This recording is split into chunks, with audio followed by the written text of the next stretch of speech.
दोस्तों नमस्कार। आज स्थल मंदिर से आपको योगा की क्लास दिखा रहा हूँ। आज आदरणीय एसपी सिंह जी योग का अध्ययन करा रहे हैं। आइए देखिए। हमारे बीच में आदरणीय भाई एसपी सिंह जी का आगमन हुआ है, जो पूरा प्रांत का संचालन कर रहे हैं। जैसे हमें दायित्व जिले दिया गया संचालन करने के लिए, तो प्रांत एनसीआर का आप संचालन कर रहे हैं बहुत सुंदर और ढंग तरीके से। और आदरणीय जी का आज सानिध्य प्राप्त हो रहा है। हम सभी ओम का जाप करते हुए ऊपर हाथ करके इनका स्वागत करेंगे।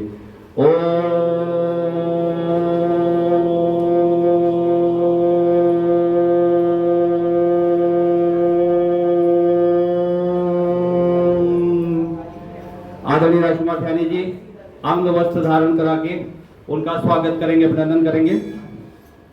ध्यानी जी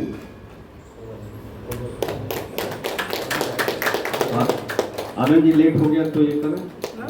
कोई दिक्कत नहीं, हाँ तो हो गए। तो दीपक प्रज्वलन। आप दिल्ली से भी वहाँ से आ रहे हो? नहीं आ तो जाता, मैं 10 मिनट पहले चला था, बीच में जे कॉलोनी में नहीं घुसा दिया वहाँ से। तो जानी जी दीपक प्रज्वलन करवाएं। आप थोड़ी देर पंखा बंद कर दो अशोक भाई। आदरणीय जी यहाँ पे अशोक भाई जो जा रहे हैं ये, और अमलदास जी बहुत सेवा कर रहे हैं। यहाँ कल भंडारा था, हम लोग 4:30 बजे से सफाई कर रहे हैं।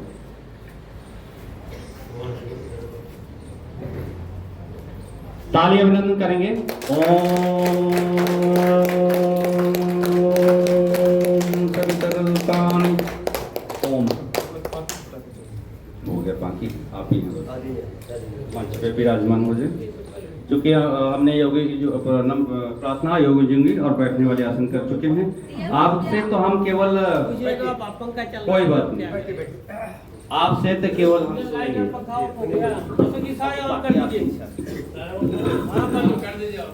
लाइट ऑन कर दो, सारे लाइट पंखा सब ऑन कर दीजिए।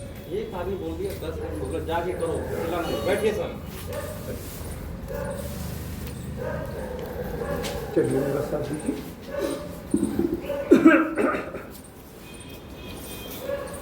ओम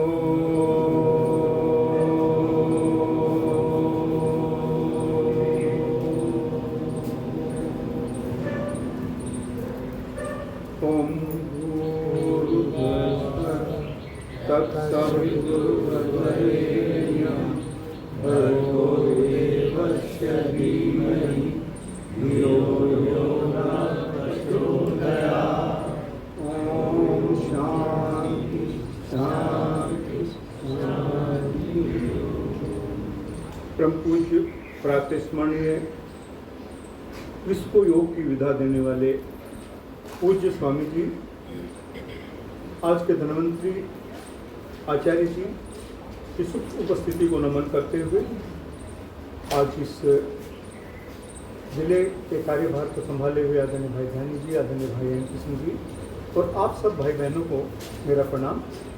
सबसे पहले तो मैं विलंब के लिए क्षमा चाहता हूँ, लेकिन कुछ रास्ता ही ऐसा है, वो कॉलोनी के बीच से निकलते तो पता लगा बीच में दूसरी कॉलोनी में घुस गए, तो वहाँ से रोड लंबा हो गया, वहाँ से निकलना भारी था, इतनी गाड़ियाँ थी। चलिए खैर नहीं हो, आपके दर्शन थोड़ा लेट होने थे तो हो तो गए। सर्वप्रथम तो मैं आप सबको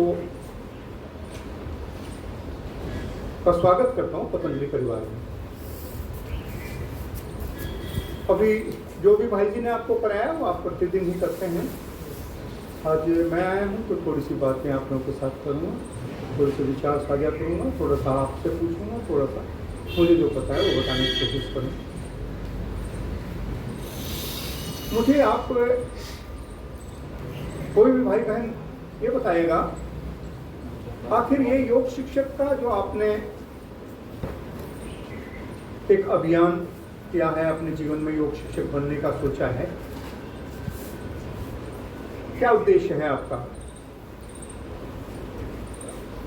लोगों को जोड़ना, लोगों को जोड़ना, फैलाना, जोड़ना। और कोई बताएगा? कोई बहन? सही ये है। हाँ बोलो बेटा। स्वस्थ रहना और अपनी लाइफ में डिसिप्लिन लेकर आना है। अपने दो स्वास्थ्य दो लाइनें बहन ने बहुत सुंदर बता दी हैं। स्वस्थ रहना, लोगों को स्वास्थ्य देना, यानी कि इसका मतलब है योग करने से व्यक्ति स्वस्थ हो जाता। तो स्वास्थ्य को प्राप्त करने की एक चिकित्सा पद्धति योग है, ये आपने माना। और एक बहुत सुंदर बात कहने की, उनका अनुशासन में रहना, उसको थोड़ा सा और वाइड कर लेंगे। योगा कर्मसु कौशलम, अपने कर्म को कुशलता पूर्वक करने को भी योग ही कहते हैं, वो भी योग से ही संभव है। इसका मतलब यह है कि हमारी चिकित्सा पद्धति होगी और एक हमारी जीवन पद्धति होगी योग। और क्या है कि योग में और क्या देखा आपने, इसलिए आए, कोई बताएगा? अरे अब भाई जी, अगर आप अदरवाइज ना तो यहाँ आ जाओ मेरे सामने, मैं आपसे बातें करता रहूँगा, वरना मामला जो है ना आप पीछे चुप गए मेरे। आज इधर आ जाओ। हाँ, ये सामने आ जाओ। 25 साल बढ़ जाओ, यहाँ बढ़ जाओ, जवल कर दो।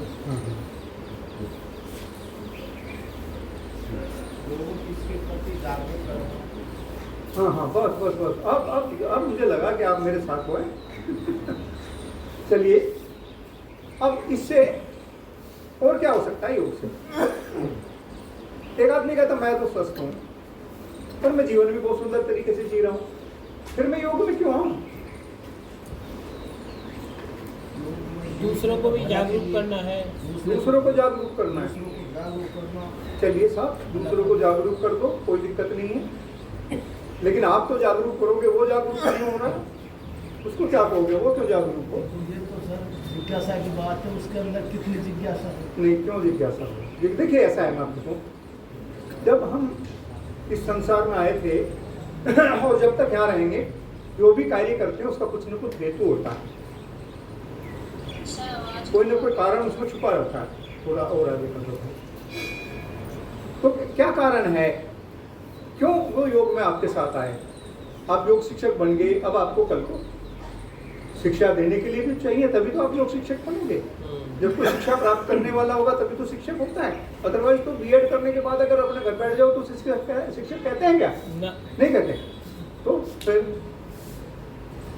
क्यों शिक्षा प्राप्त करें योग की? क्या लक्ष्य है योग का?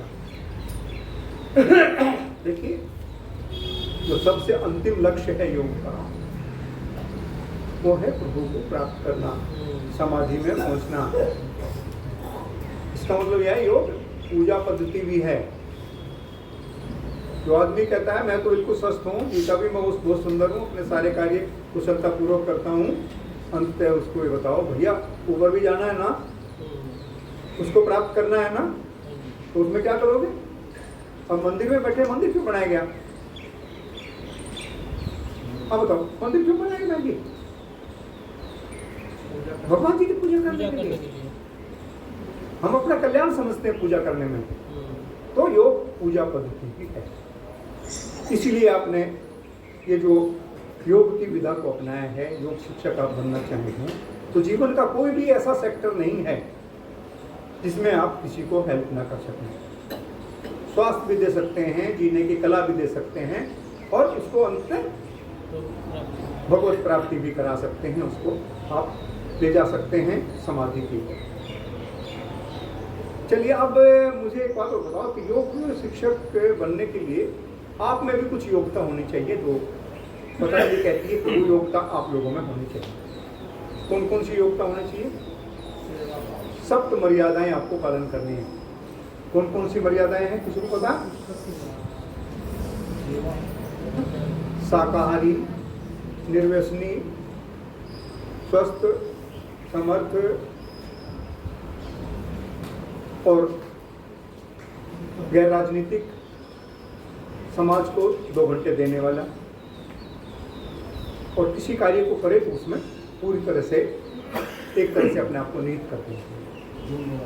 ये 7 मर्यादाएं आपको पूरी करनी है। योग शिक्षक तभी आप बन सकते हैं। अदरवाइज तो पता लगा यहाँ से योग की शिक्षा की और मंदिर के बाहर उधर बैठ के जो है शराब गुटक रहे हैं या मांस खा रहे हैं, या आजकल बहुत वैसे तो शौक कम हो गया, लेकिन बीड़ी और सिगरेट का शौक भी लोगों को है। तो भाई ये चीज़ें सब जो हैं, अब योग शिक्षक अगर बनना है तो ये चीज़ें वैसे तो छूट जाएंगी, स्वतः ही छूट जाएंगी, अपने आप छूट जाएंगी, आप चिंता ना हो। तो पीता है कोई थोड़ा बहुत हुक्का पी तो चलो कोई बात नहीं भाई, ये हुक्का भी छूट जाएगा, अपने आप ही मन करेगा इसको छोड़ दिया जाए। ठीक है, तो ये 7 मर्यादाएं आपको पालन करनी है। उसके बाद योग में आना है। योग में हम यहाँ पढ़ क्या रहे हैं, ये भाई लोग क्या पढ़ा रहे हैं आपको? किताब मिली है आप लोगों को? किताब ले ली आप लोगों ने? तो ये क्या पढ़ा रहे हैं भाई जी? या रोज वो उछल कूद किया और अपना ठीक है हो गया कार्यक्रम पूरा, ऐसा तो नहीं है? नहीं है? हाँ, तो क्या पढ़ाते हैं बताओ? क्या मेन चीज है जिसको हम यहाँ पढ़ाना चाहते हैं आपको? शरीर के बारे में बताएं। पतंजलि का जो योग शास्त्र है उसको हम आपको पढ़ाना चाहते हैं, तभी आप पूर्ण योगी हो पाएंगे। किताब है आपके पास वो पतंजलि योग शास्त्र की? किसके पास है? निकालिए जरा। देखो भाई और बहनों, मेरा आप लोगों से एक रिक्वेस्ट है। हाँ बिल्कुल ठीक कह रहे हो भाई। ऐसा है, अभी जितने दिन आप यहाँ हो, अभी तो आपको शायद मेरे ख्याल से 19वां दिन है, 17वां दिन है, 19वां दिन है, अभी तो 5-6 दिन और आप लोगों का ये साथ है। उसके बाद आप पूर्ण शिक्षित हो जाओगे। पूर्ण शिक्षित होने के बाद फिर आप कहीं न कहीं किसी लोगों को शिक्षा दोगे। तो ये जो दूसरे वाला ये जो समय है, ये समय दोबारा एक तरह से आपका हो गया है पढ़ने का। फिर आप नहीं पढ़ पाओगे, फिर तो आप लग जाओगे, थोड़ा सा समय बचाओगे, वो किसी न किसी को शिक्षा दोगे और फिर समाप्त हो जाएगा। तो ये जो योग शास्त्र है ये हम आपको पढ़ा रहे हैं। चलिए मैं भी निकालता हूँ अपने योग शास्त्र को।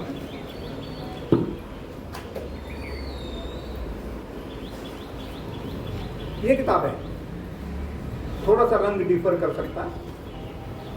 इस किताब को हम आपको पढ़ा रहे हैं। इस किताब में कितने पार्ट हैं, कितने अध्याय हैं जी? 4 अध्याय हैं। पहला अध्याय को क्या कहा गया है? पहले अध्याय को क्या कहते हैं जी? समाधि पाठ। दूसरे को साधन पाठ या साधना पाठ, जो भी आप चाहें। और तीसरे को विभूति और चौथे को केवल। कितने कितने सूत्र हैं इनमें? 34 195 सूत्र जो है वो आपको पढ़ाए जाने हैं इसमें, ठीक है ना।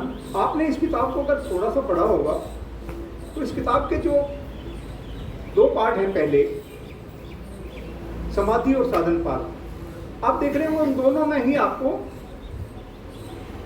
समाधि की तरफ ले जाया जा रहा है। दोनों का लक्ष्य एक ही है, समाधि तक पहुंचना, लेकिन रास्ते 2 अलग अलग बना दिए। तो ये रास्ते 2 अलग अलग क्यों बना दिए? देखिए, आपने विचार किया कभी? भाई एक ही समाधि तक जाना है, परमपिता परमेश्वर की शरण में पहुंचना है, फिर रास्ते 2 क्यों?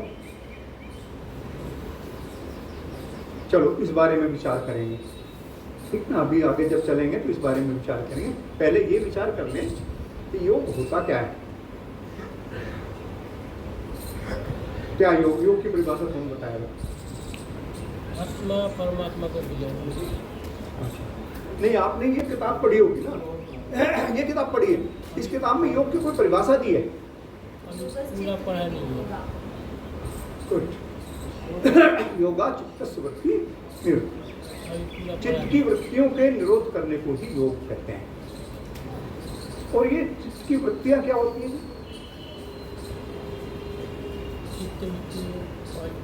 क्या होती है वृत्ति?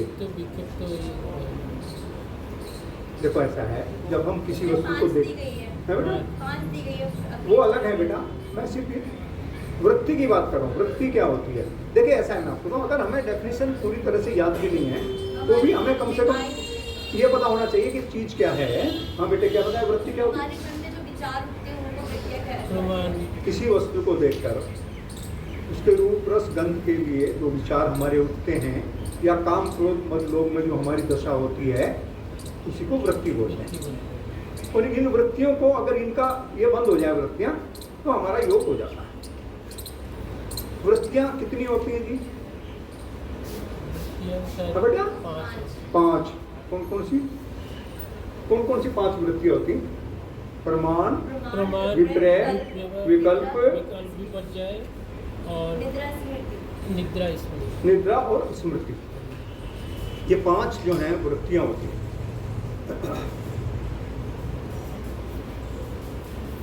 अरे भगवान,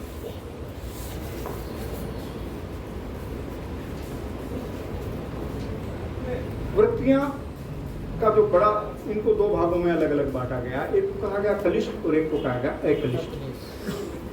कलिष्ठ वो है जो आपको योग की तरफ जाने से रोकती है और अकलिष्ठ वो है जो योग में जाने में आपका हेल्प करते हैं। अब ये बताओ कि इसमें ये जो योग हम पढ़ाएंगे कितने अंग हैं इसके?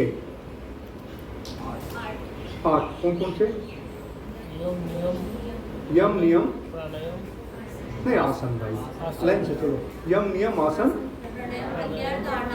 प्राणायाम धारणा ध्यान समाधि। इसमें जो यम नियम और आसन तक है इसको अलग मानते हैं हम, और लास्ट के जो वो हैं आपके धारणा ध्यान और समाधि, उसको आंतरिक योग मानते हैं।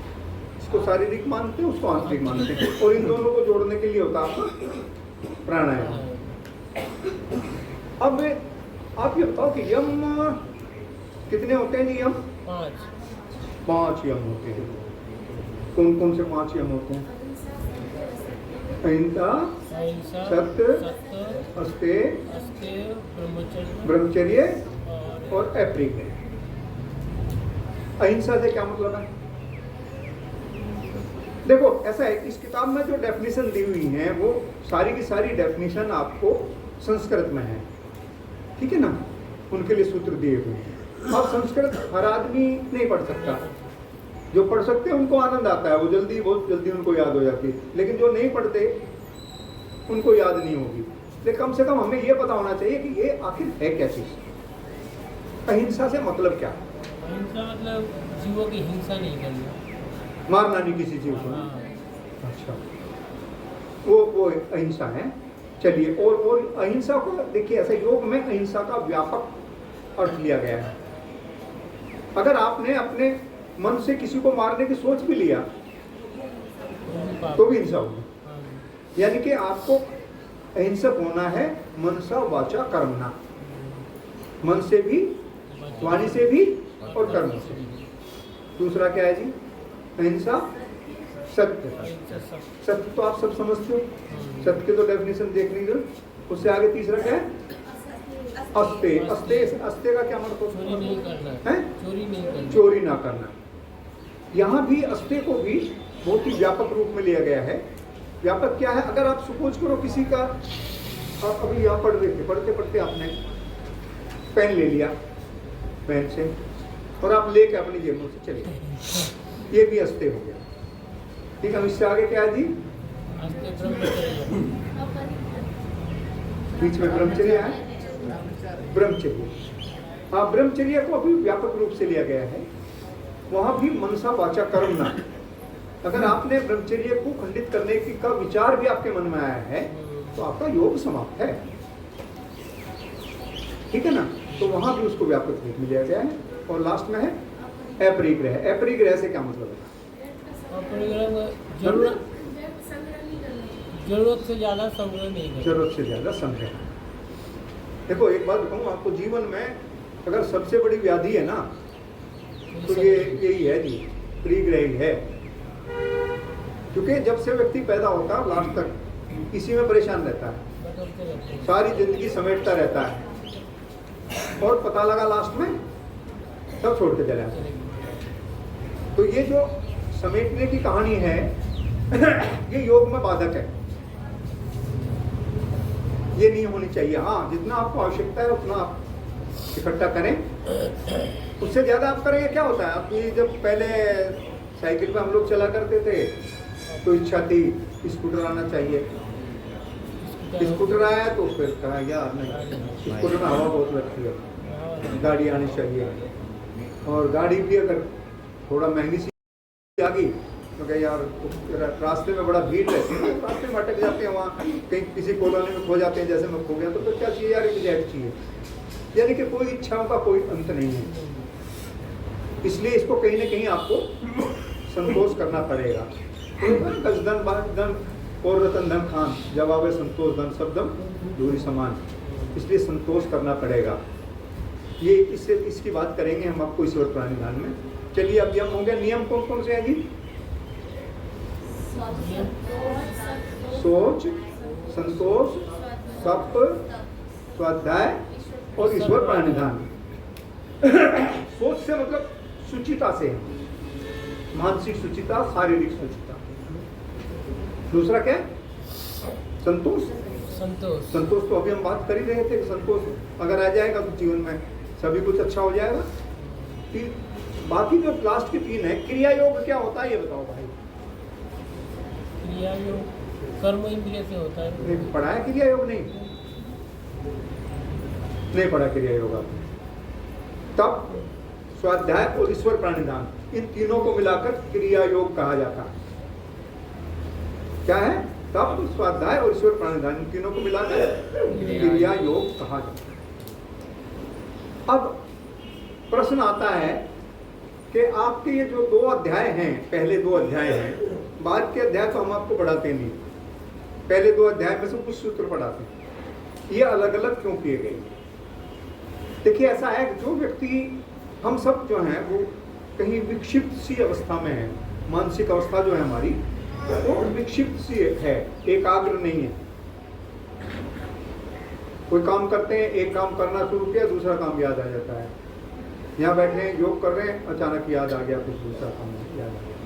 यानी कि एक तरह से हम एकाग्र अवस्था में नहीं है। जो व्यक्ति एकाग्र अवस्था में नहीं है वो पहले पाद से समाधि को प्राप्त नहीं कर सकता। क्यों? उसकी वृत्तियों का निरोध होगा ही नहीं, वृत्तियां इतनी मजबूत है, वो कोई न कोई आती रहेगी सामने। उसके लिए पूज्य पतंजलि जी ने ये दूसरे वाला जो है इसको बनाया, साधन पाद या साधना पाद को इसके लिए बनाया गया है।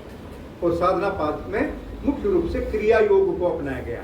क्रिया योग अपनाने से व्यक्ति जो है वो एकाग्र हो जाता है, ठीक है, उसको फिर धारणा और ध्यान की तरफ वो जा सकता है।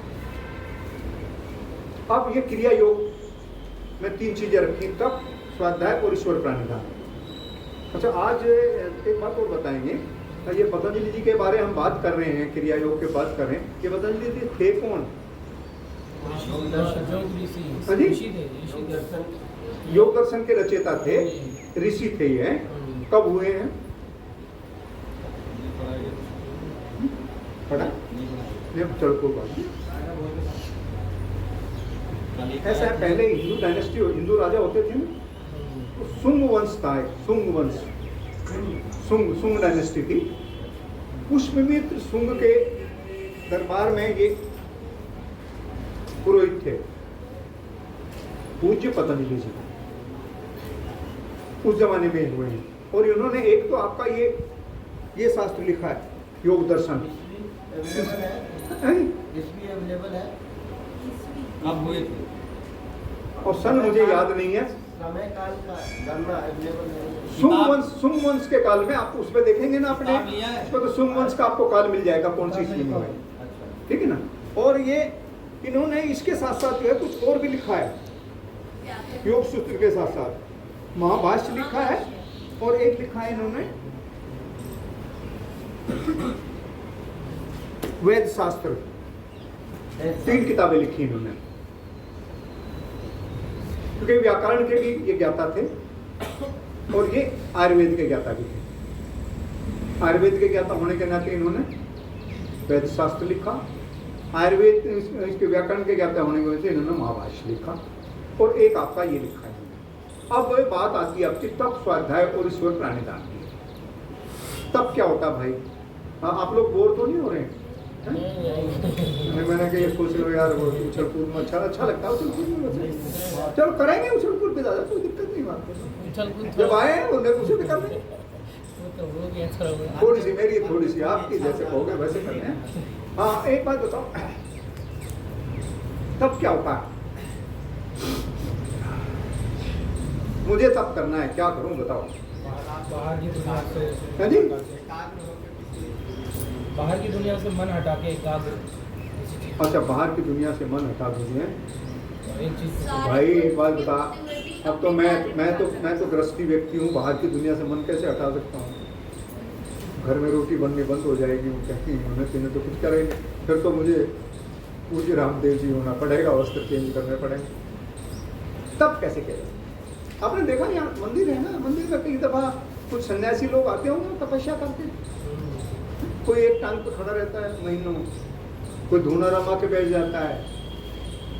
बेटा वही तप होता है ना?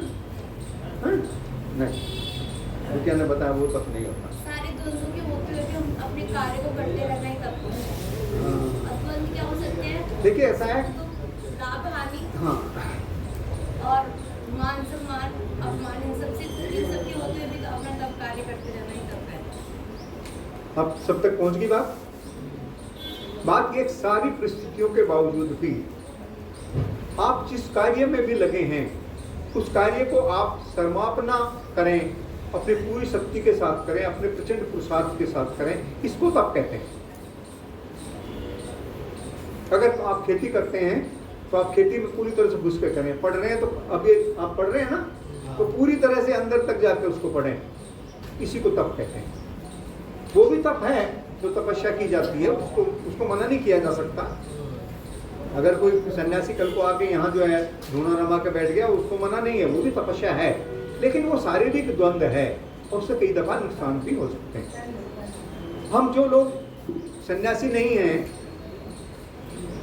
हमारे लिए तप क्या है? हमारे लिए तप यह है कि हमें जो भी काम मिला है या जो काम हम करते हैं या जिस काम को अपनाते हैं उसमें पूर्ण रूप से अपनी आत्मा को निहित करते हुए उसको अपने पूर्ण पुरुषार्थ के साथ करना तप है। और स्वाध्याय क्या होता है?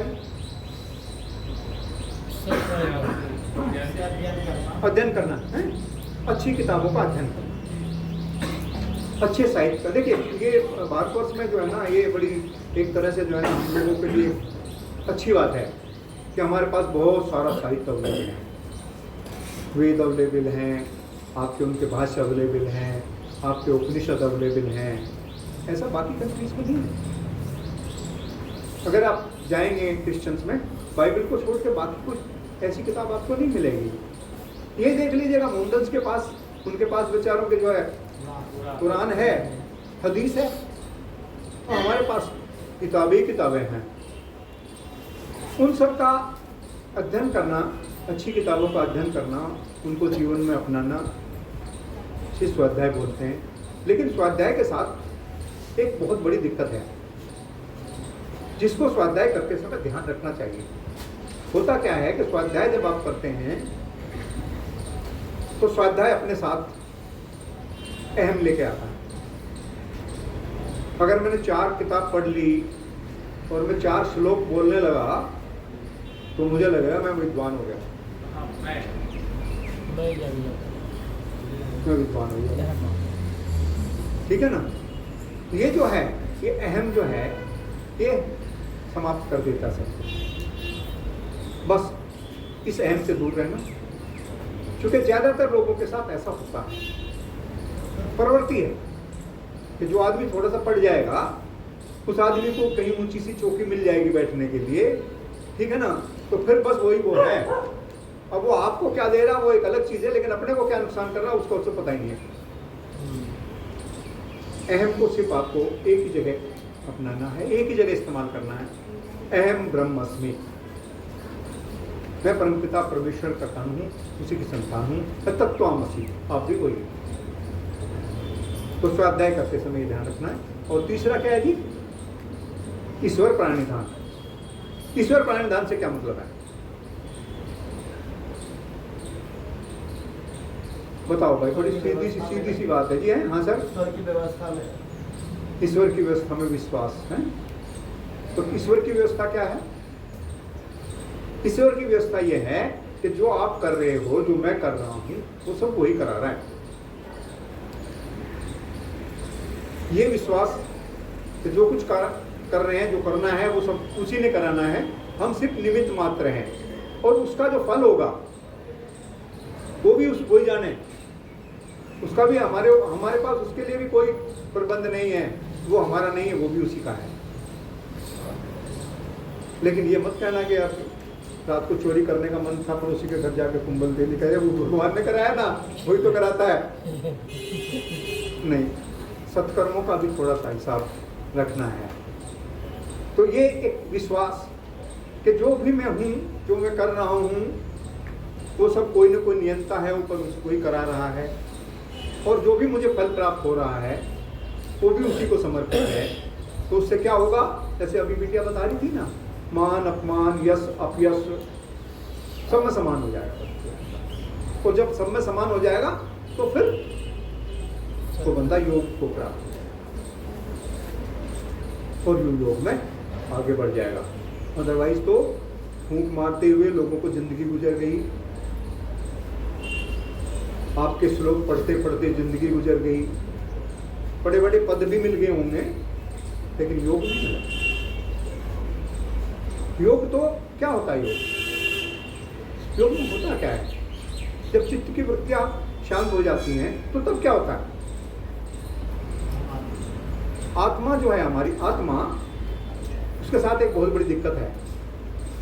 दिक्कत क्या है? आत्मा करती कुछ नहीं, लेकिन शरीर के साथ उसका तारतम्य इस तरह का है कि जो भी हम काम करते हैं शरीर से, आत्मा को लगता है वो वही कर रही है।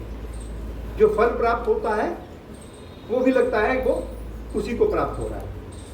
तो इस कारण हमारी आत्मा जो है अशांत रहती है, और आत्मा की अपनी प्रवृत्ति है शांत और स्थिर रहने की। तो वो क्या होता है फिर योग से? जब योग करेंगे आत्मा शांत और स्थिर, तो दृष्टि स्वरूपे स्थानम, वो अपने स्वरूप में स्थापित हो जाएगी। और जिस दिन अपने स्वरूप में आपकी आत्मा स्थापित होने लगी, आप समझेंगे आपका जीवन का वृत्त चेंज हो जाएगा।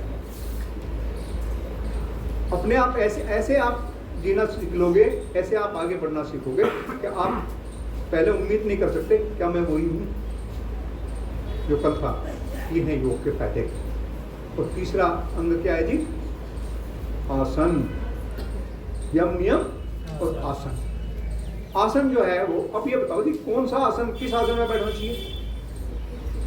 प्राणायाम करने के लिए, योग करने के लिए किस आसन का इस्तेमाल करें?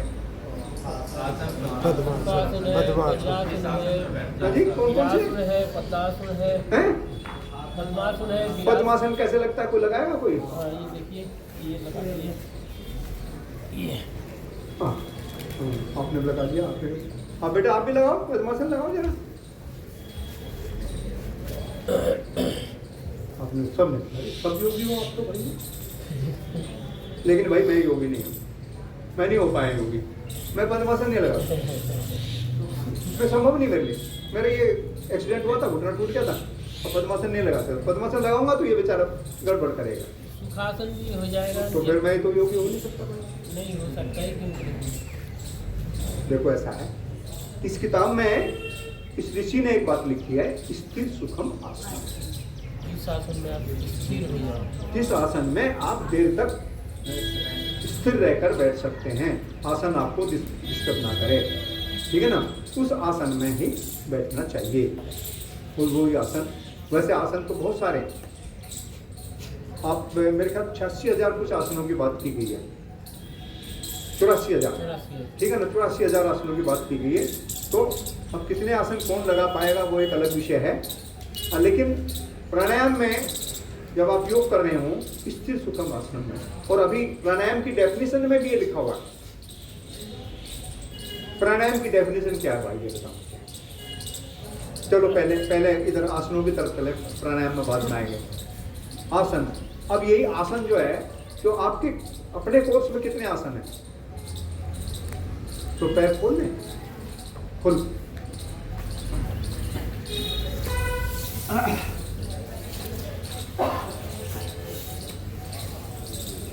हिला लो थोड़ा सा, अवरोध हो गया होगा, वो ठीक हो जाएगा। कितने आसन हैं जी हमारे कोर्स में? भाई जी बताओ। 12 मैं वो भाई जी से पूछ रहा था बीच वाले भाई जी बोल गए हैं, कोई बात नहीं। 12 आसन ऐसा चूंकि अभी मैंने बताया कि 84,000 आसन हैं, उन सब आसनों को नहीं पढ़ाया जा सकता, नहीं कराया जा सकता, हर व्यक्ति कर भी नहीं सकता। इसलिए स्वामी जी ने 12 आसनों का एक पैकेज जो है तैयार किया है, जिससे हमारा मैक्सिमम शारीरिक लाभ होता है। आसन से क्या होता है, आसन करने से क्या होता है जरा बताएगा कोई? शरीर स्वस्थ होता है। शरीर स्वस्थ होता है। क्यों होता है शरीर स्वस्थ? आपने कह दिया, हमने मान लिया। क्यों होता है? देर मस्ट बी, देखिए हर चीज का एक साइंटिफिक रीजन होना चाहिए। आसनों से क्या हो, शरीर में क्या होता है आसनों से? बॉडी में फ्लेक्सिबिलिटी आती है। हाँ, बॉडी में फ्लेक्सिबिलिटी, पहली बात। दूसरी, और भी कोई फायदा होता है? बॉडी का ब्लड सर्कुलेशन, हाँ जी, रक्तचाप बढ़ जाता है। रक्तचाप बढ़ जाता है, ठीक है जी। लेकिन जिसका पहले बढ़ा हुआ उसका वो ज्यादा बढ़ गया तो क्या करोगे भाई? वो ऊपर चला जाए। चलो ये जरा तितली उड़ा दो था। रक्त संचरण सुचारू हो जाता है, ये मत कहो रक्तचाप बढ़ जाता है, रक्त संचरण सुचारू हो जाता है, ब्लड सर्कुलेशन। ठीक है ना। एक और फायदा होता है आसनों से, ऐसा हमारा जो शरीर है इसमें बहुत सारी ग्रंथियां हैं, उन ग्रंथियों से हार्मोन्स निकलते हैं, स्राव निकलते हैं, ठीक है ना। वो कई दफा जब सम्यक रूप से नहीं निकलते तो हमें बहुत सारी बीमारियों का सामना करना पड़ता है। अभी कुछ ग्रंथियों की बात भी करेंगे जब आपको प्राणायाम की बात करेंगे। ग्रंथि मतलब पिट्यूटरी ग्रंथि, जी, ग्लैंड्स। उनमें से हार्मोन्स निकलते हैं जी, ठीक है ना। अब वो हार्मोन्स जो हैं जब हम आसन करते हैं तो किसी न किसी ग्रंथि को उससे फायदा मिलता वो मिलता है, क्या कहते हैं, है, फायदा लाभ मिलता है, स्पंदन मिलता है, स्पंदन। ठीक है ना। जैसे अब आप ये कर रहे हैं आप, इससे क्या हो रहा है जी? तितली उड़ा रहे हो, बचपन का याद आ रही है ना, तितली उड़ा रहे हो हैं? लेकिन इस तितली उड़ाने से क्या हो रहा है? आपके मूत्र विकार संबंधी जितने भी रोग हैं ना वो सब ठीक हो जाएंगे, क्योंकि नीचे आपके जो कोष हैं उनको आप वाइब्रेट कर रहे हैं, ठीक है। चलिए हाथों को जरा सामने कर ले और मुट्ठियों को सांस के साथ जब मुट्ठियां बंद करेंगे, एक बार अंगूठा अंदर, एक बार बाहर, आगे से घुमा लो। अच्छा एक बात बताओ, अब गुस्सा किसको आता है? वो आता है, सबको आता है। और क्या क्या मन करता है? मन करता है तो सबको घूसा मारा जाए, क्या करें भाई? अब घूसा मारोगे तो गला अगर मजबूत है तो क्या करोगे भाई? वो भी घूसा मारेगा, हाँ? तो भाई तो मामला गड़बड़ हो गया, और गुस्सा गड़बड़ी होना है। देखो ऐसा है, जब कभी गुस्सा आए, गुस्से को भगाने का एक बहुत आसान तरीका है। आपने पढ़ा होगा, महाराणा प्रताप को पढ़ते थे ना बचपन में, दांत भिज गए, मुट्ठियां भिज गई, वो गुस्सा होता था ना। तो जब गुस्सा आए तब इनको सीधा करके और एक गहरा लंबा सांस लेके भिजो, अच्छा फिर करो, गया गुस्सा गया। दो तरीके से जाता है, एक तो इससे चला गया, जब आपने सांस छोड़ा तो गुस्सा चला गया, और दूसरा क्या फायदा हुआ, आपको गुस्सा आ रहा है और आपके सामने मैंने ये कार्यक्रम शुरू किया, आप भी हंस पड़ोगे, गुस्सा तो खत्म हो गया अपने आप गुस्सा समाप्त हो जाएगा, ठीक है। चलो जरा हाथों को कर ले। लेकिन वो तो अगर भाई बहन में सभी लगता है तो और गुस्सा बढ़ता है। नहीं बेटा, जरा भाई बहन में जरा करके देखो, ऐसे है कैसे ना, जो भैया आज जा ना आसे तो मुझे बता देना, वो क्या कहते ये बहन जी को क्या हो गया है? यही भाई यहीं बैठा है।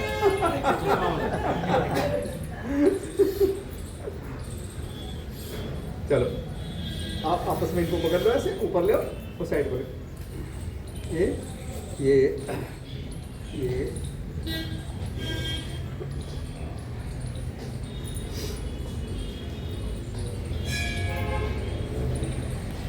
एंटी प्रेशर करेंगे, ऐसे पीछे लगाओ। देखो ऐसा है, कुछ लोगों को अभी जो मैं कर रहा था हाथों की एक्सरसाइज इसलिए कर रहा था, कई दफा फ्रोजन शोल्डर हो जाता है। और फ्रोजन शोल्डर एक ऐसी चीज है कि धीरे धीरे दर्द शुरू होगा और फिर दर्द ऐसी स्थिति में पहुंचता है कि आदमी सो भी नहीं सकता। ठीक है ना। अब ये अगर आप ये करते रहोगे तो ये फ्रोजन शोल्डर नहीं होगा। अभी दूसरा काम क्या कर रहे हैं, जो एंटी प्रेशर जो करा रहे हैं आपको, इसलिए करा रहे हैं कि लोगों को स्पॉन्डिलाइटिस हो जाता है। हमारी आदत है ऐसे बैठने की, यहाँ वायु विकार हो जाता है। डॉक्टर से कहो तो वो कहता है हड्डी बढ़ गई। वो पता क्या इलाज करता है, कुत्ते वाला पट्टा डाल के ऊपर से खिंचाई होती है। ठीक है ना। पहले ऐसे हुआ करती थी, अब जरा लोगों ने कहा यार ये तो कुत्ता बना देते हैं भाई। तो उन्होंने मशीनें आके लेट के किया जाता है। ये काम होता वही काम है, गर्दन को खींचने का। अब कुछ दिन के लिए आराम मिल जाता है। अगर आप इसको करें ऐसे एंटी प्रेशर करें तो आपको स्पॉन्डिलाइटिस नहीं होगा, और है तो फायदा हो जाएगा। गर्दन को सीधे रखते हुए लंबी गहरी सांस लेंगे और इतना करेंगे कि एक हल्का सा कंपन हो। इसी तरह से आगे दाएं बाएं। एक बात ध्यान रखेंगे, घर जाके एक दफा करके देखेंगे इसको शीशे के सामने खड़े होकर। होता क्या है, अभी मैं जब ये कर रहा था सिर ऐसा आ जाता है, ऐसे करोगे सिर ऐसे आ जाएगा। सामने अगर करोगे तो ये आपको पता रहेगा कि सिर क्या सामने आया नहीं आया। चलिए अब इन दोनों को जरा मिला देते हैं।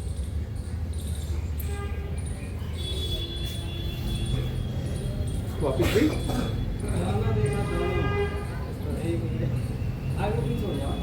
चलिए अब आसनों की बात की जाएगी। अभी आप योगिक जोगिंग करा रहे थे ना, योगिक जोगिंग करा। कितने योगिक जोगिंग में कितने पोज होते हैं जी, कितने आसन होते हैं? 12 हैं। चलो कोई बताएगा पहले से लेकर 12 तक, नाम बता दो मुझे। हाँ क्या क्या बता जी? हस्त संचालन कर रहे थे, पूर्ण हस्त संचालन कर रहे थे, और क्या क्या कर रहे थे?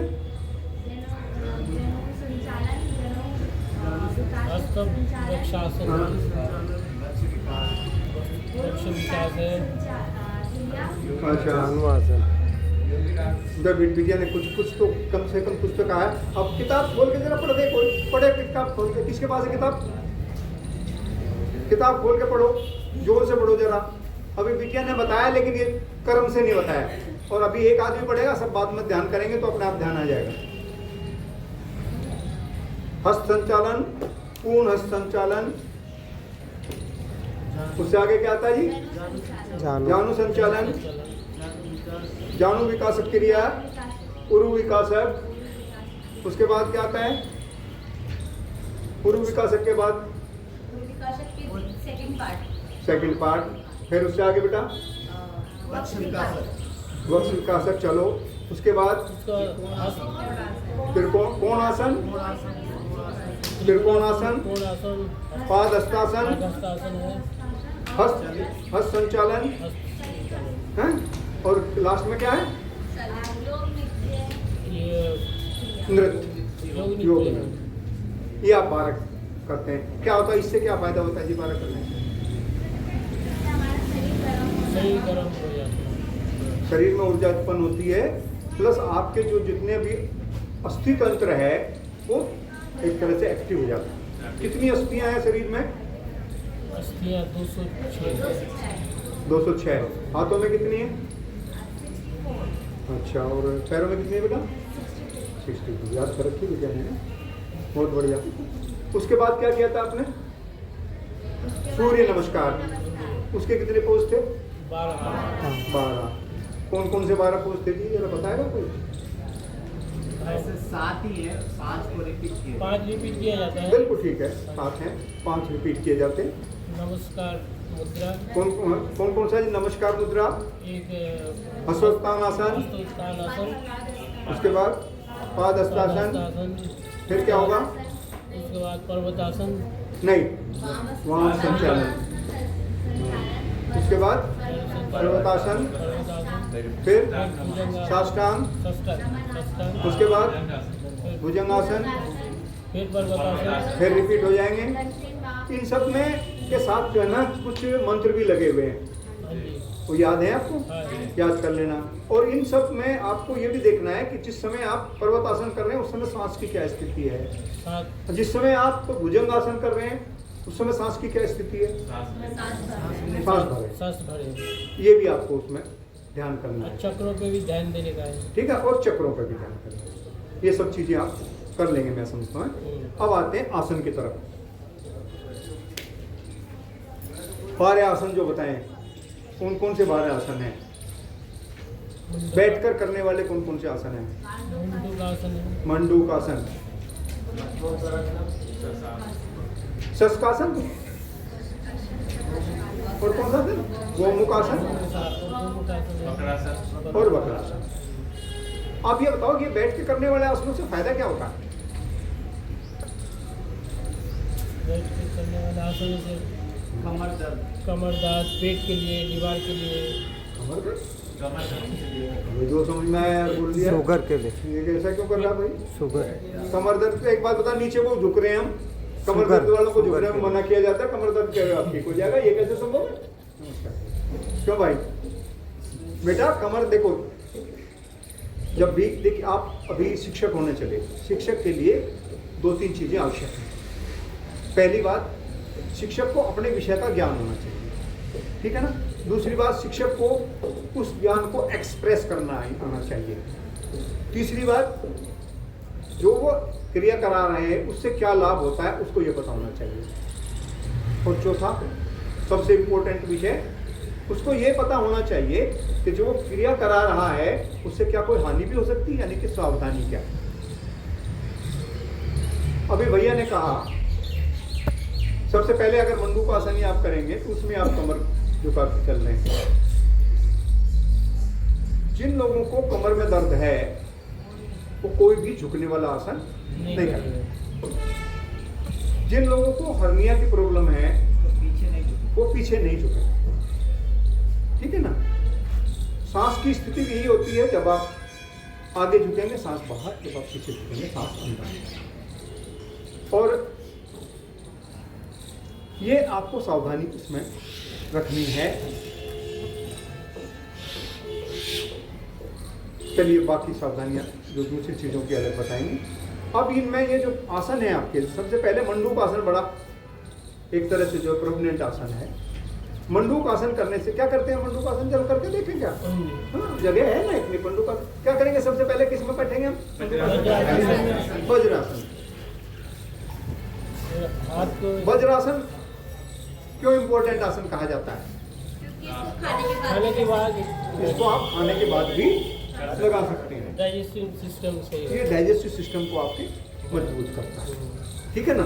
तो सबसे पहले वज्रासन में बैठेंगे, दोनों हाथ आगे करेंगे और आगे करने के बाद दोनों मुट्ठियों बंद करेंगे, अंगूठे अंदर, ये स्थिति हो गई। अंगूठे अंदर और इनको आप आपस में ऐसे मिलाएंगे, ऐसे मिलाओ भाई, मिलाओ ऐसे। और अब नाभि के दोनों तरफ रख दो, सांस बाहर करो और आगे झुक जाओ। ध्यान रहे गर्दन नहीं झुकाना है, क्योंकि मेंढक कभी गर्दन नहीं झुकाता।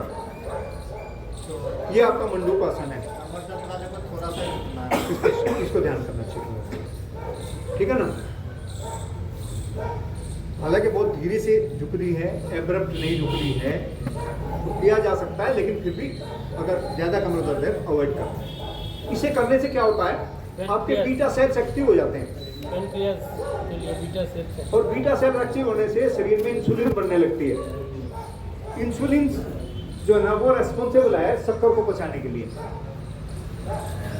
ज्यादातर लोग को आपने देखा होगा ना, एक उम्र के बाद कई दफा तो उम्र से पहले ही लोग कहते हैं यार चाय भी पीता हूँ तो मीठा पचना बंद हो जाता है।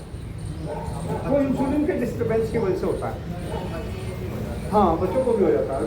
तो आपको क्या करना है? आपको इंसुलिन सम्यक रूप से बनने लगे, ये मंडूक आसन है। पैंक्रियाज पर प्रेशर पड़ता है, बीटा सेल्स एक्टिव हो जाते हैं, वो वक्रासन कर सकता है, ठीक है ना।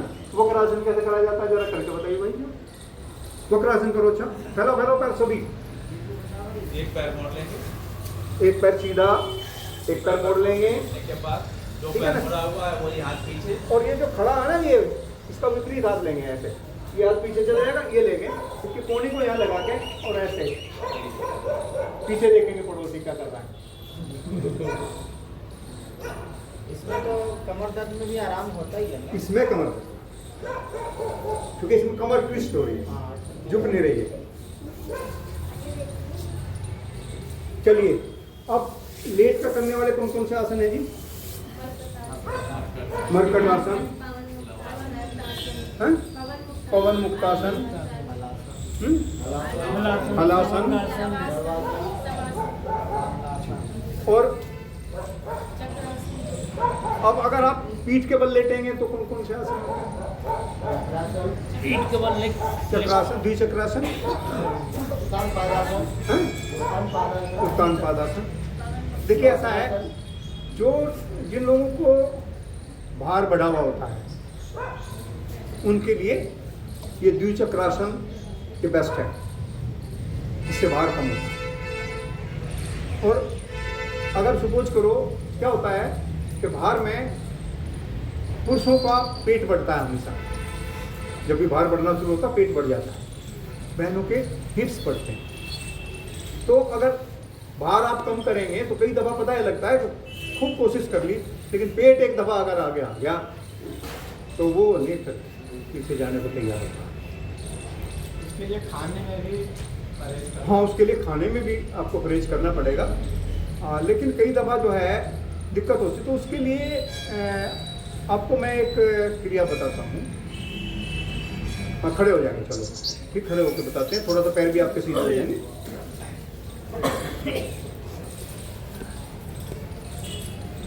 ये आपके फोर्स में नहीं है, लेकिन ऐसा है कि अगर किसी को बेचारा को मोटापा बढ़ रहा है और पेट उसका बढ़ गया, उसने कहा दिया क्या करे, उसने किसी बहन का साथ ले लिया, बहन तो ने तो बढ़ाया था, तो प्यारा सा संसार दिया था, वो बेचारा बढ़ाए घूम रहा है उसको, तो उसका क्या करें?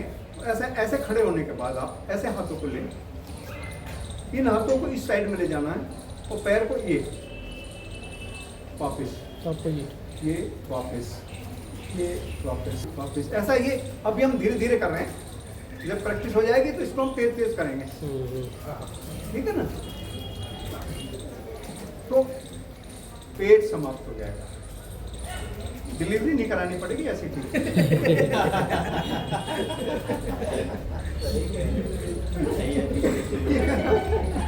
नहीं।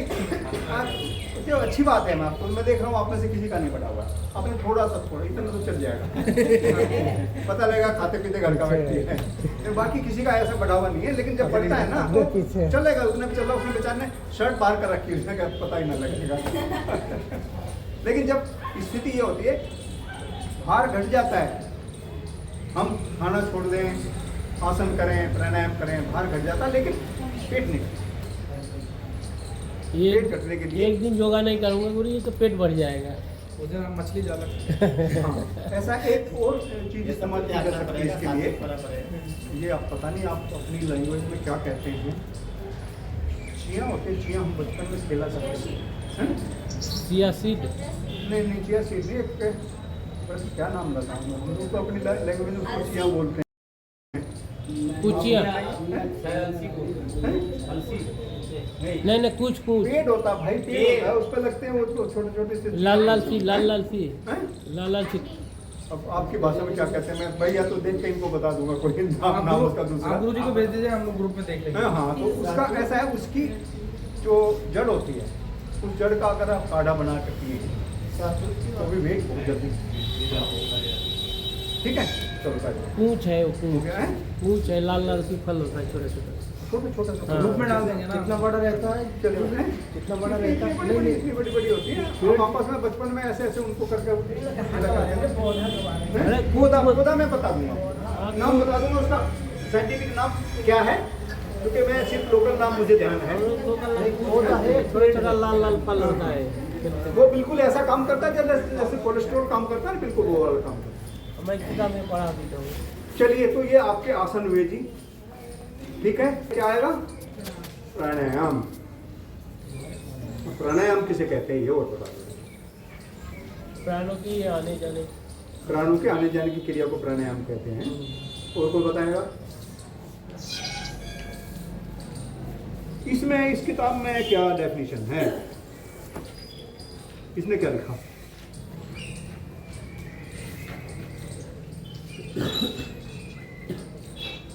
ढूंढ लो भाई। जैसे एग्जाम देने के लिए आजकल कहीं कहीं एक पद्धति लगाई गई है कि बुक साथ दे दी जाती है, और आप ताजुब करोगे बुक साथ देने के बाद भी लोग एग्जाम पास नहीं कर पाते हैं, क्योंकि बुक में ढूंढते ही रह जाते हैं, समय समाप्त हो जाता है। बुक कभी खोली नहीं, कभी खोली नहीं, क्योंकि ऐसा है ना, जिसने बुक खोली है पढ़ी है उसे बुक की जरूरत नहीं है, और जिसने खोली पढ़ी नहीं उस बेचारे को क्या पता बुक में कहाँ क्या लिखा है। देखिए मैं बताऊंगा आपको, इसमें एक डेफिनेशन है, तस्मिन् सति श्वास प्रवास योग गति विच्छेद प्राणायाम। तस्मिन् सति, अभी मैं आपको बात कर रहा था आसन की। तस्मिन् सति का मतलब आसन सद जाने के बाद श्वास प्रवास, श्वास कहते अंदर लेने को श्वास कहते, प्रवास कहते बाहर। इनकी गति का विच्छेदन जो है वो उसी को प्राणायाम कहा है। एक दूसरी डेफिनेशन भी दी गई है इसमें, प्रसदन विधारणाभ्याम व प्राणस्य, ग्रहण करना विधारण करना, इसी को प्राणायाम कहते हैं। क्या है साहब ये प्राणायाम जो है ना, इससे फायदा क्या? पता नहीं, हमें तो जब बचपन में योग किसी ने पढ़ाया था तो 5-7 आसन पढ़ा दिए, सबसे ज्यादा कहा शीर्षासन करो, और उसके बाद हमने कहा प्राणायाम क्या होता, कहते ये तुम्हारे काम की चीज नहीं है, ये तो ऋषि मुनियों के काम की चीज है जो वहाँ बैठा करते हैं ऊपर कंदराओं में। अब स्वामी जी का भला हो क्या प्राणायाम जो जन जन तक पहुँच गया, लेकिन प्राणायाम है क्या चीज, क्या करते हैं हम इसमें? डेफिनेशन मैंने आपको बता दी है। अब ये जो प्राणवायु आप लेते हैं इसमें क्या होता है? प्राणों की संचार हो रहा है ना, लेते हैं छाड़ते हैं। चलो ऐसा है, साथ साथ कर लें, उसके साथ साथ फिर बातें करते रहेंगे, ठीक है? कौन सा सबसे पहला प्राणायाम कौन सा? भस्त्रिका क्या होता है? भरना, सांसों को भरना। देखो भस्त्रिका की 3 विधियां हैं। पहली विधि मृदु भस्त्रिका, आराम से बैठो, जिसमें आप आसन में बैठ सको, ज्ञान ध्यान मुद्रा लगाओ, आंखें कोमलता से बंद करो, 2 से 2.5 सेकंड में सांस अंदर और 2 से 2.5 सेकंड में सांस बाहर। और नहीं भाई नहीं है, कपालभाति क्यों करोगे? मैंने भस्त्रिका की बात करी। 2 से 2.5 सेकंड में सांस अंदर, 2 से 2.5 सेकंड में सांस बाहर। अंदर कहाँ तक जाना है ये जरा अपने मन को वहां तक ले चलो। क्या होता है देखिए, इसके लिए जरूरी है, आपके कोर्स में एनाटॉमी की बुक भी रखी गई है, शरीर विज्ञान की भी। क्यों रखी गई है कि शरीर की, जब शरीर विज्ञान का अगर आपको नॉलेज होगा तो फिर ये सारी चीजें आसान हो जाएंगी, आपको पता होगा आप क्या कर रहे हैं। अगर आपको शरीर विज्ञान का नहीं पता तो फिर जो जिसने कह दिया जो कह दिया, कर रहे हैं, क्यों कर रहे हैं, क्या कर रहे हैं, उसका नहीं पता लगेगा। अभी भस्त्रिका में आप जब ये गहरे लंबे सांस लेते हैं, श्वसन तंत्र को आप देखिए। श्वसन तंत्र में आपकी 2 श्वास नली होती हैं, और इस श्वास नली के दोनों तरफ 2 छोटी छोटी आकृतियाँ होती हैं जिनको थायराइड बोलते हैं, उनके बारे में बात करेंगे। ये श्वास नली नीचे जाकर फेफड़ों में खुलती हैं, 2 फेफड़े होते हैं, और फेफड़ों के ऊपर छोटे छोटे मधुमक्खी के प्रकोष्ठ जैसे छोटे छोटे प्रकोष्ठ होते हैं, करीब 30 करोड़। क्या होता है कि जब हम सांस अंदर लेते हैं तो इस सांस में जो प्राणवायु है, जो वायु आप देख रहे हैं, इसमें बहुत सारी गैसेज हैं। ऑक्सीजन है, नाइट्रोजन मुख्य रूप से है, ऑक्सीजन है, और बाकी गैसेज भी। इसमें से हम उन जो छोटे छोटे प्रकोष्ठ हैं वहां जब ये प्राणवायु जाती है तो वो प्रकोष्ठ इसमें से ऑक्सीजन ले लेते हैं, और लेकर रक्त जो हृदय से आया है, अशुद्ध रक्त जो आया है, उसमें से कार्बन डाइऑक्साइड बाहर हो जाती है, और वो ऑक्सीजन ये रेड ब्लड सेल्स हमारी वहाँ ग्रहण कर लेती है। अब ये ऑक्सीजनेटेड ब्लड जो है वो अपने हार्ट को भेज दिया जाता है, हार्ट बाकी सारे शरीर में भेज देता है, और सारे शरीर को एनर्जी मिलती है। ये एक प्रोसेस होता है। ये जो छोटे छोटे प्रकोष्ठ हैं ये बड़े काम की चीज़ है। होता क्या है कि जब हम वैसे सांस लेते हैं, आप कहोगे भस्त्रिका से क्या मतलब, मैं तो सारे दिन सांस ले रहा, सांस ही आप ले रहे हो और क्या कर रहे हो। लेकिन जब हम नॉर्मल सांस लेते हैं, नॉर्मल सांस में इनमें से 10 से 15% प्रकोष्ठ ही एक्टिव हो पाते हैं। बहुत ज़्यादा कोई बहुत गहरा ले तो 20 कर लेता होगा, बाकी प्रकोष्ठ वहाँ इनएक्टिव पड़े हुए हैं और उन इनएक्टिव प्रकोष्ठ में विजातीय तत्व जमा हो जाते हैं। फिर म्यूकस बनता है, तो फिर होता है खांसी, नज़ला, जुकाम, ब्रोंकाइटिस और दूसरी सारी बीमारियां पैदा हो जाती हैं, श्वसन तंत्र संबंधी बीमारियां। हमने क्या करना है कि 2 से 2.5 सेकंड में जब हम सांस ले रहे हैं तो हर सांस के साथ एक मनोभाव ये करना है कि हर प्रकोष्ठ हमारा एक्टिव हो रहा है, यानी कि इतनी आपको अंदर प्राणवायु भरनी है कि पूरे प्रकोष्ठ आपके एक्टिव हो जाए, खुल जाए। ऐसे में आप करीब, आप ये समझो करीब 8 गुना से 9 गुना प्राणवायु अंदर ले सकते हैं गहरे लंबे सांस करके। ये जो छोटे छोटे प्रकोष्ठ हैं इनको श्वसन कोश भी कहा जाता है, इंग्लिश में एल्वेली भी कहते हैं। ये बहुत इंपॉर्टेंट चीज है। आपने कोरोना आया था ना, कोरोना में यही था सब कुछ। क्या करता था कोरोना? कोरोना का वायरस इन एल्वेली में जाता था और वहां जो प्रोटीन है उसको डिकम्पोज कर देता। प्रोटीन डिकम्पोज होने से वो कूड़ा हो जाती है, डायब्रिस हो जाता है और वहाँ कूड़ा इकट्ठा हो जाता है। बाहर से प्राणवायु जाती थी, श्वसन कोश उसको ग्राइंड नहीं कर पाते थे, तो क्या कहते थे? ऑक्सीजन स्तर गिर गया जी। ऑक्सीजन स्तर तो कम होता था उसमें, और जब ऑक्सीजन आपका स्तर कम हो जाएगा तो आपके ब्लड में ऑक्सीजन कम जाएगी। जब ब्लड में ऑक्सीजन कम जाएगी तो बाकी सारे संस्थान जो है वो मृत्यु को प्राप्त होना शुरू हो जाएंगे, मृत्यु की तरफ बढ़ जाएंगे, काम करना बंद कर तो कोरोना जो है भाई राम नाम सत्य कर देता था। लेकिन जिन लोगों को गहरे लंबे सांस करने की आदत हो जाती है, जो योगी हैं, वो अपने इस डेब्रिस को भी बाहर निकाल देते हैं। कारण ये है कि 2 से 2.5 सेकंड में सांस आप अंदर लोगे फिर बाहर लोगे, पूरे प्रकोष्ठ आप एक्टिव हो जाएंगे। पहला तरीका आपके भस्त्रिका करने का। दूसरा तरीका, ये तरीका उन लोगों के लिए है जो प्रथम अभ्यासी हैं, शुरू किया है जिन्होंने कहा, ठीक है ना, जिनको कोई हल्की मोटी बीमारी है, जैसे किसी को रक्तचाप है, उच्च रक्तचाप रहता है, ठीक, मृदु भस्त्रिका करो, मस्त रहेगा, कोई दिक्कत नहीं। अगर आपने दूसरी या तीसरी विधि से उसे करा दिया तो उसको दिक्कत हो जाएगी। दूसरी विधि क्या है? मध्यम गति। मध्यम गति में क्या करते हैं? सांस भरा और सांस को एक झटके के साथ बाहर।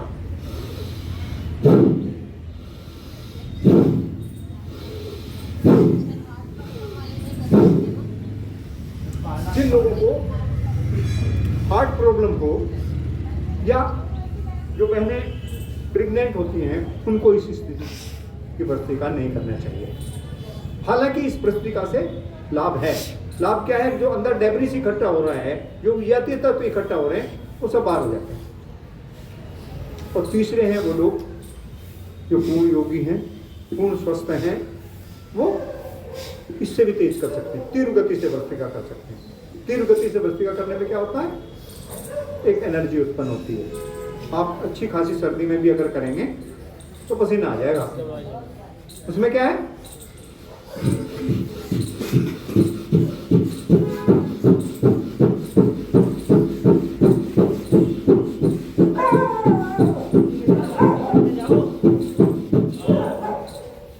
आप भी करा करो मेरे साथ भाई।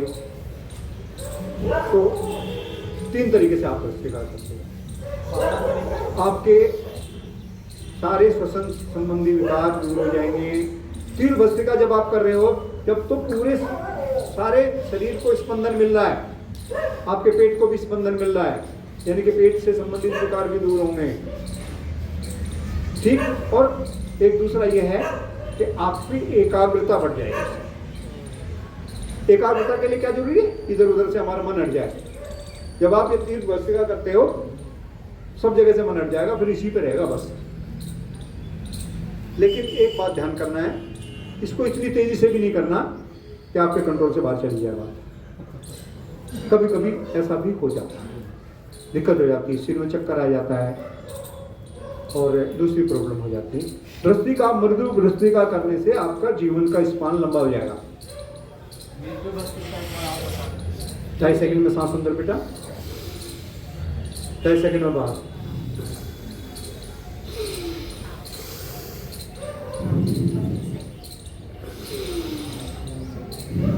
इससे क्या होगा? आपके सांसों का अंतराल बढ़ जाएगा। ऐसे हम लोग नॉर्मल सांस लेते हैं वो कितना देर में? नॉर्मल सांस तो आप लेते हैं, नॉर्मल सांस में तो आपका ऑक्सीजन कितनी सी प्राणवायु अंदर जाती है, 500 मिली, इससे ज़्यादा थोड़ी जाती है। अगर आप गहरे लंबे सांस लेंगे तो 4 लीटर तक जा सकती है एक बार में। हाँ जी, मैंने कहा ना करीब करीब 8 से 9 गुना आप प्राणवायु ग्रहण कर सकते हैं। भैया ये 30 करोड़ संख्या बताई है, इसमें से मैं कह रहा हूँ 10 से 15 20% भी आप एक्टिव सांस में दिन में 2-4 बार तो लंबे गहरे सांस 2-4 दफा। एक अंतर और है ज़्यादा, लंबे गहरे सांस लेने से लंबे गहरे सांसों की आदत हो जाती है। फिर आप नॉर्मल लाइफ में भी लंबे गहरे सांस लेंगे अपने आप ही चलने लगते हैं। और जो व्यक्ति लंबे गहरे सांस लेता है उसकी उम्र बढ़ जाती है। खाली पेट अगर 70 साल में मरना था तो 80 में मरेगा। मैं हकीकत बता रहा हूँ, मैं थोड़े बोल रहा हूँ भाई। मुझे एक बात बताओ, आपने कछुआ देखा हो? कछुए देखे? किसने देखा कछुआ? सबने देखा। 400 साल तक के कछुए जमीन पर जिंदा हैं और कछुआ 1 मिनट में 5 सांस लेता है। सबको बुक कर लेते हैं, ठीक है, ये लेते हैं 16 से 20 साल हमारी उम्र मान ली गई है। अगर आप ये मृदु भस्त्रिका करोगे तो 2.5 सेकंड 5 सेकंड में एक सांस पूरा हुआ तो करीब 1 मिनट में 12 लोगे तो 200 साल तो उम्र हो ही जाएगी। ठीक है, चलो अगला प्राणायाम करें। 220 सांस कितनी देर में? है ना? 16 से 20 सांस लेता है व्यक्ति नॉर्मल स्थिति में। 18 बार। कितने देर? 1 मिनट में 1 मिनट नॉर्मल स्थिति में। ऐसा होता है ना, एबनॉर्मल होगा कोई, अगर क्रिटिकल पोजीशन आ जाती है सांसों की गति अपने आप बढ़ जाती है। आपने देखा होगा अचानक की कोई चीज आ गई तो एकदम हमारा सांस उखड़ जाता है। हाँ, सामने से कुछ भी ऐसी। हाँ, चलिए। टेंशन हो गया तो। हाँ, टेंशन बड़ी बढ़िया बात बताई आपने, उसके बारे में बात करेंगे। समय कम है लेकिन बेटा। कितना टाइम हो गया सर? 7 बजे चले जाते हैं। आइए कोई बात नहीं, 5-10 अगले प्राणायाम की तरफ चलें। असल में ऐसा है, पूरे आपके ये सारा का सारा 8 अंग डिस्कस करने के लिए कम से कम 2 कक्षाएं चाहिए। एक कक्षा में नहीं हो पाता, कहीं कम है। 5:30 से 7 तक भी चला जाता है। 7-10 तक भी चल जाएगा। मामला कैड़ा हो गया भाई हमारा, तो बीच में छोड़ के जाना पड़ेगा। क्या टाइम हो गया? चलिए 7 बजने वाले हैं, अभी 10 मिनट और दे दो, समाप्त करता हूँ। चूँकि प्राणायाम आप रोज ही कर रहे हैं, मैं मोटी मोटी सी चीज़ें आपको बता देता हूँ। प्राणायाम खाना खा के कर सकते हैं या खाली पेट ही करें? नहीं, प्राणायाम हमेशा खाली पेट ही करना चाहिए। खाना खाने के बाद भी इसलिए सुबह किया जाता है आसन प्राणायाम, ठीक है ना। और शाम को आप खाना खाने के 4 घंटे बाद कर सकते हैं। अनुलोम विलोम जो है उसको बताया। अनुलोम विलोम आप खाने के आधा पौना घंटे बाद कर सकते हैं, ठीक है ना। बाकी प्राणायाम देखिए क्यों नहीं कर सकते। अभी जब आपने क्वेश्चन पूछा तो हम ये बताएं क्यों नहीं कर सकते। एक आदमी ने कहा कि खाली पेट ही करना चाहिए, भोजन हो पेट में तो नहीं करना चाहिए। क्यों नहीं करना चाहिए? भोजन को डाइजेस्ट करने के लिए समय, भोजन को डाइजेस्ट करने के लिए आपका जो ब्लड सर्कुलेशन है वो उस समय पेट की तरफ होता है, ठीक है ना। उसको आप डिस्टर्ब करोगे तो आपका भोजन की क्रिया डिस्टर्ब हो जाएगी। चलिए नेक्स्ट प्राणायाम बाह्य। चलिए बाह्य की बात करें, 3 बंद लगते हैं। एक तरह से व्रत है आपका, वायु व्रत है। इसमें बस एक चीज बता देता हूँ बेटा, इसमें अगर सपोज पहला आपका गर्दन वाला बंद लगाते हैं ना? नहीं, मूल बंद लगाते हैं, उसके बाद पेट वाला बंद लगाते हैं, फिर गर्दन वाला बंद लगाते हैं। और अगर किसी व्यक्ति, अभी मैं कह रहा था किसी व्यक्ति को अगर स्पॉन्डिलाइटिस है तो क्या करोगे? स्पॉन्डिलाइटिस वाले को हम कहते हैं गर्दन नहीं झुकानी चाहिए। आप क्या करोगे? बंद तो लगाना, टी-शर्ट लगवाना। ऐसा है, जीभ को मोड़कर तालू से लगा लीजिएगा, आपका बंद पूरा हो गया। समझ गए? चलिए आगे अगला प्राणायाम बताओ। कुछ चीजें बता देता हूँ जिसका है भी ना। उज्जयी में क्या फायदा होता है? देखिए उज्जयी में थायराइड जो है वो आपका सम्यक हो जाता है। थायराइड से गड़बड़ क्या होती है, या तो वेट बढ़ने लगता है या वेट घटने लगता है, पहली बात। दूसरी एक अंतर और है, कुछ लोगों को खराटे आते हैं, रात में बगैर पेट्रोल के इंजन चलता, आते हैं किसी को बहना से लिए।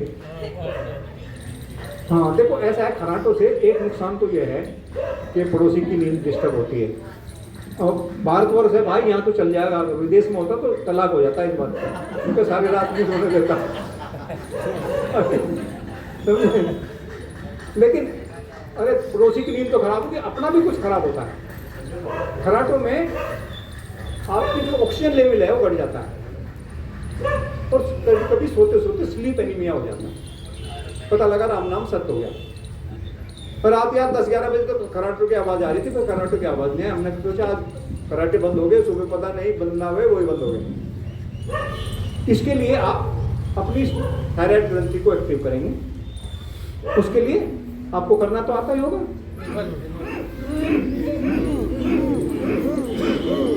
गहरा लंबा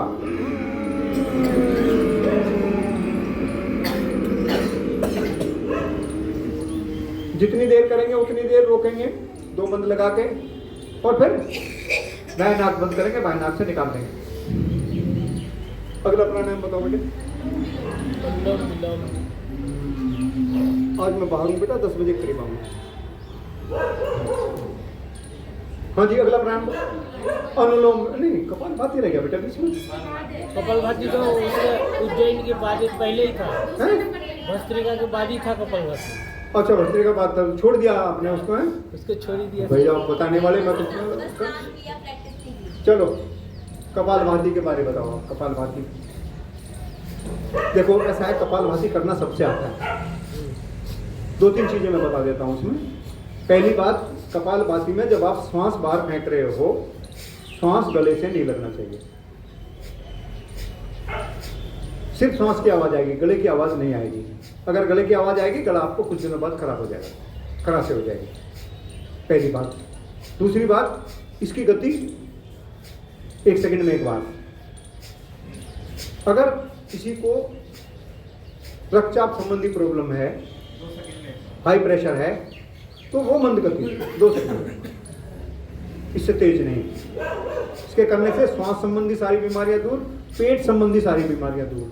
और पेट को स्पंदन मिल रहा है तो पेट में जो आपका रिप्रोडक्टिव सिस्टम और आपका एक्सक्रीटरी सिस्टम है, उस संबंधी सारी बीमारियां दूर हो जाती हैं।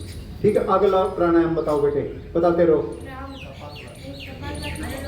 अनुलोम विलोम, अनुलोम विलोम में ले लो भाई, 2 नाक है ना।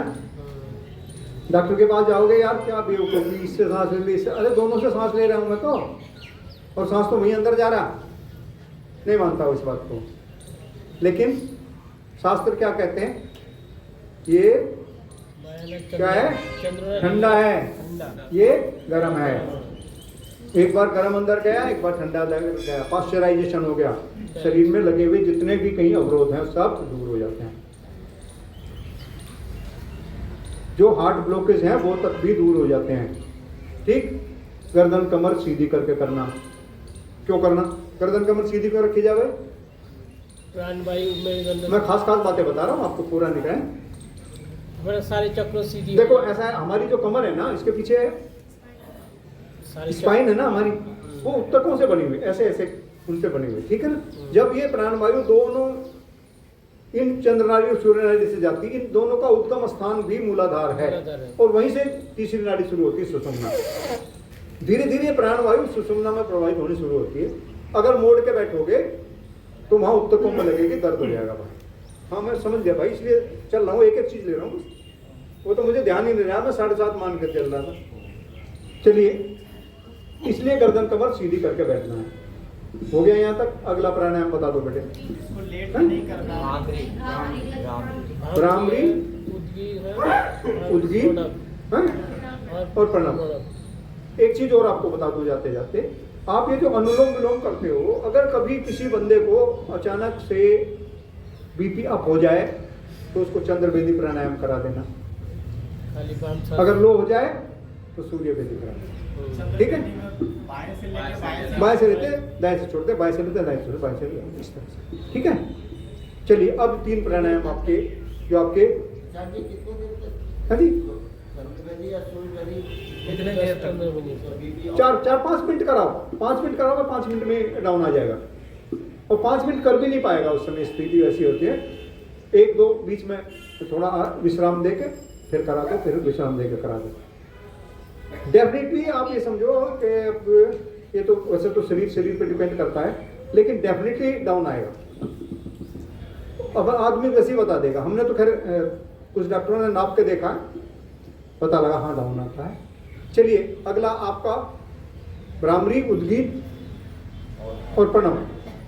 ये प्राणायाम आपके मस्तिष्क को स्वस्थ करने के लिए। मस्तिष्क कैसे स्वस्थ होता है जी? भ्रामरी में आपके पिनाइल ग्रंथि और पिट्यूटरी ग्रंथि जो है वो, उनको स्पंदन मिलता है, तो वो सुचारू रूप से कार्य करना शुरू कर देते हैं। भ्रामरी में एक बात और ध्यान रखो, कभी कभी ऐसा होता है व्यक्ति को अनायास ही उसके कानों में से आवाज आनी शुरू हो जाती है। बड़ा मामला गड़बड़ है ये जिसके साथ हो जाता है। वो शांति में बैठा है लेकिन शोर हर समय उसके दिमाग में शोर ही चलता रहता है। Tinnitus बोलते हैं इसको। कभी-कभी अचानक से सीटी से बजने लग जाती है। हाँ, दैट वो सीटी की बात कर रहा हूँ बेटे। वो परमानेंट हो जाती है कभी कभी, और अगर वो परमानेंट हो जाए तो क्या पोजीशन पड़ेगी? आदमी डिस्टर्ब हो जाता है। कोई दवाई नहीं है, लेकिन ये होना normal एलोपैथी में कोई दवाई नहीं है, आयुर्वेद भी अक्सर फेल है, ठीक है ना। अगर कुछ करना है तो योग से कर सकते हो, भ्रामरी से। भ्रामरी करो तो ये होगी नहीं, होगी तो ठीक भी हो सकती है। अब आ गया उद्गीत। उद्गीत में ओम के नाद के साथ हम आगे बढ़ते हैं। ओम को 2 भागों में बांट ले, ओ ई और मैं। ओ ई जिस समय आप बोल रहे हो उस समय ध्यान करो अपनी नाभि पर, और मैं बोलते समय ध्यान करो सहस्राकार की तरफ। जो एनर्जी पैदा की है सब ऊपर जाएगी, ऊर्ध्वाकार हो जाएगी, तो जागृति हो जाएगी, एनलाइटनमेंट हो जाएगा, और बहुत आराम से आप प्रणव में जा सकते हैं।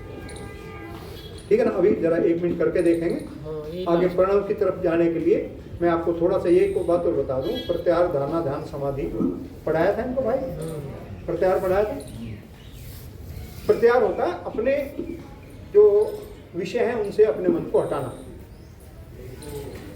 उसको प्रत्याहार बोलते हैं। वो कैसे संभव है? वो मानसिक संकल्प से संभव है। होता क्या है कि चीजें आप सामने जब कोई चीज दिखाई देती है ना आंखों को, तो हमारी जो इमीडिएटली एक इच्छा जागृत होती है कि ये देखो ये है क्या चीज।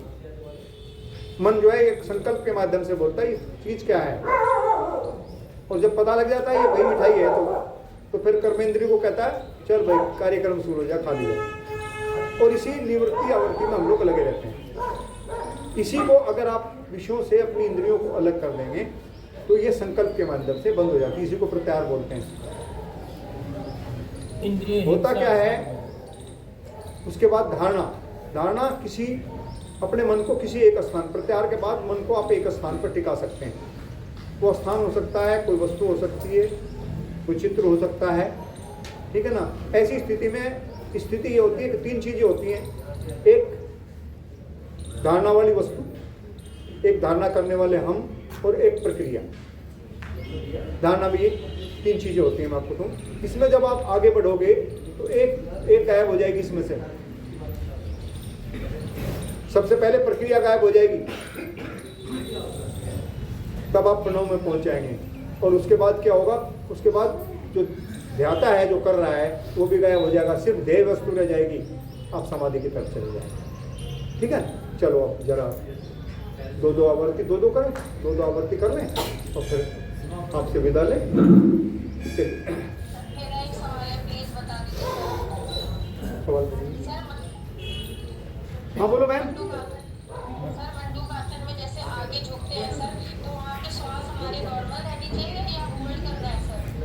श्वास ऐसा है बेटा, होल्ड करना है।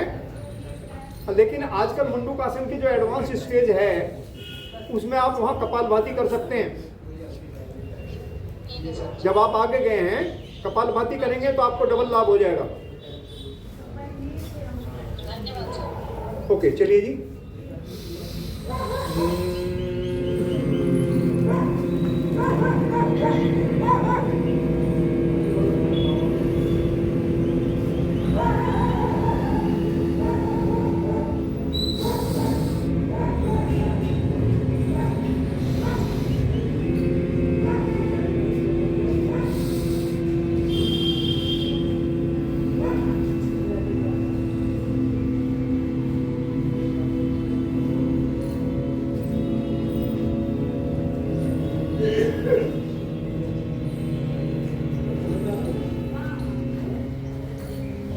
फोटो ले लीजिएगा भाई, इधर तो नहीं।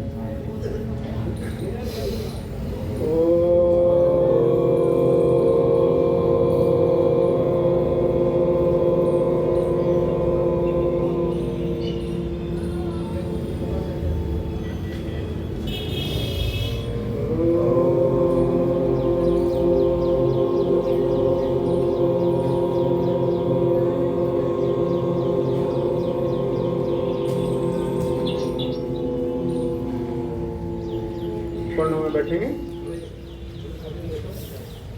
अपने सांसों को आते जाते अपनी नासिका के अग्रभाग पर देखिए। ओम का मानसिक वाचक कर सकते हैं।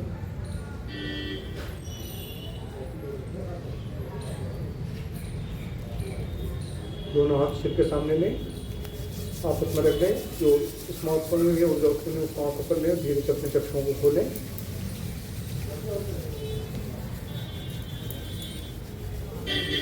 समाभ्यास में आपको थोड़ा थोड़ा जितना संभव हुआ मैंने बताया। आइए चलिए, अब एक बात ध्यान रखना भाई, आपका एग्जाम होगा। एग्जाम में आपको सूर्य नमस्कार के नंबर हैं, आपके जो मंत्र हैं उनके नंबर हैं, आसनों के नंबर हैं, प्राणायाम के नंबर हैं अलग अलग, ठीक है ना। तो एक तो मंत्र बोलना सीख लीजिएगा, सूर्य नमस्कार करना सीख लीजिएगा, तो 20 नंबर तो वही हो जाएंगे। आसन भी है, 12 आसन है, 12 आसनों में भी कोई ज़्यादा दिक्कत नहीं है, तो आप पास हो जाएंगे, उसकी चिंता की ज़्यादा आवश्यकता नहीं। ठीक है, चलिए अब हास्यासन करेंगे और इस उम्मीद के साथ कि दोबारा देखिए, अब पतंजलि में आए तो मुलाकात होती रहेगी। तो जो हास्य आज आपको दे रहे हैं वो कहीं ना कहीं आपके पास चेहरे पर नज़र आना चाहिए, क्योंकि जब हास्य चेहरे पर नज़र आता है तो तब लोग प्यार करने लगते हैं उस व्यक्ति से, और जब हास्य नज़र नहीं आता तो क्या होता। सुबह सुबह कोई मिल जाए ऐसा बंदा तो क्या कहते हैं, किस खड़ूस के दर्शन हो गए, पता नहीं आप दिन कैसे कटेगा। चलिए आइए अट्टहास करते हैं, क्योंकि समय नहीं है।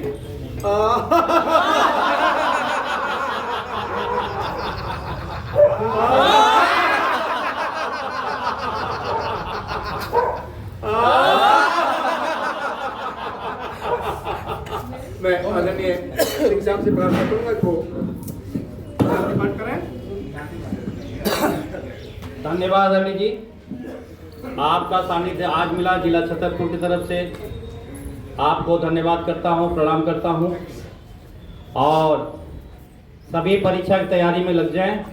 परसों सोनू भाई जी आएंगे, आपका जो मोबाइल से परीक्षा होने वाला है उसको डेमो क्लास देंगे। कल आदरणीय आचार्य हमारे श्याम बाबू जी आएंगे। उसके बाद कल से आप लोगों का आसन कराने का अभ्यास शुरू हो जाएगा, कि परीक्षा एक प्रकार से प्रैक्टिकल का अभ्यास कराने का अभ्यास शुरू हो जाएगा। तो आप लोग देखो कितने कितने बुद्धिजीवियों का, ज्ञानियों का, सिद्ध पुरुषों का आशीर्वाद मिला आप सभी को। सही बात है कि नहीं? तो जोर से ताली बजा के अभिनंदन तो करें।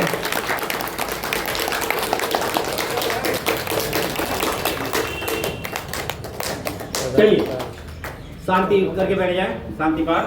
ओम धौ शांति अंतरिक्ष शांति पृथ्वी शांति रापा शांति रोषधयः शांति वनस्पतयः शांति विश्वदेवा शांति ब्रह्मा शांति सर्वं गुण शांति शांतिरेव शांति सामा शांति रेदि। ओम शांति शांति शांति।